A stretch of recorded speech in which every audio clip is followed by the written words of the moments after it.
تو میرے سامنے میرے لیڈر کے متعلق اس طرح کی بات کرو گے، میں تمہارے لیڈر کو تار تار کر دوں گا۔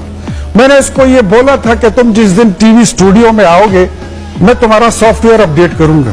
وہ شہباز شریف جو قوم کے لیے، پاکستان کے لیے عزتیں کما کے آ رہا ہے، جس نے جنگ جیتی ہے، جس نے انڈیا کے دانت کٹے کر دیے، جو اس وقت پوری دنیا کی آنکھ کا تارا بن گئے، تم اس کو عجیب و غریب ناموں سے پکارو۔ میں تمہیں ادھر بیٹھ کے برداشت کروں گا۔ اس وارننگ کو آخری سے، ہاں جی آخری وارننگ، دس از لاسٹ، ورنہ یہ مجھے قتل کر دیں گے۔ انہوں نے جتنی گندی اور غلیظ زبان استعمال کی ہے میں جواب نہیں دوں گا، اس کی وجہ میرے میں فرق نہیں رہے گا چونکہ دنیا دیکھ رہی ہے نا۔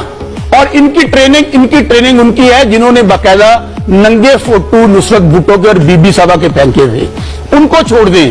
مریم بی بی کہتی ہے کہ میرے پاس وہ آڈیو اور ویڈیوز ہے، اس لیے ہم ان سے وہ بات ہی نہیں کرتے۔ اختیار ولی صاحب، انہوں نے گالی دی، میں کہہ رہا اختیار ولی صاحب چونکہ وزیر ہے نا، یہ قتل کر دیں مار دیں، ان کو کس نے پوچھنا ہے؟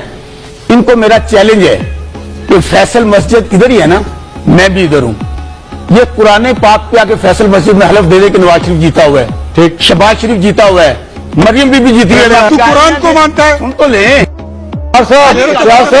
دین دھرم ہی نہیں ہے، سن تو لیں کتاب پر ایمان رکھتے ہو بھائی، بس اسرائیل کی اولاد۔ چیلنج کیا شروع کر دی، گالیاں دینی شروع کر دی، چیلنج کیا گالیاں دینی شروع کر دی۔ تیری شکل ہے تو مجھے چیلنج کرے گا؟ آپ مجھے تیری شکل ہے، دنیا کو دکھانا ہے کہ یہ حکومت جس سے عوام نفرت کرتے ہیں، جو عوام کی حکومت نہیں ہے، ان کے نمائندے کس طرح آ کر گلو بٹ کی طرح گالیاں دیتے ہیں۔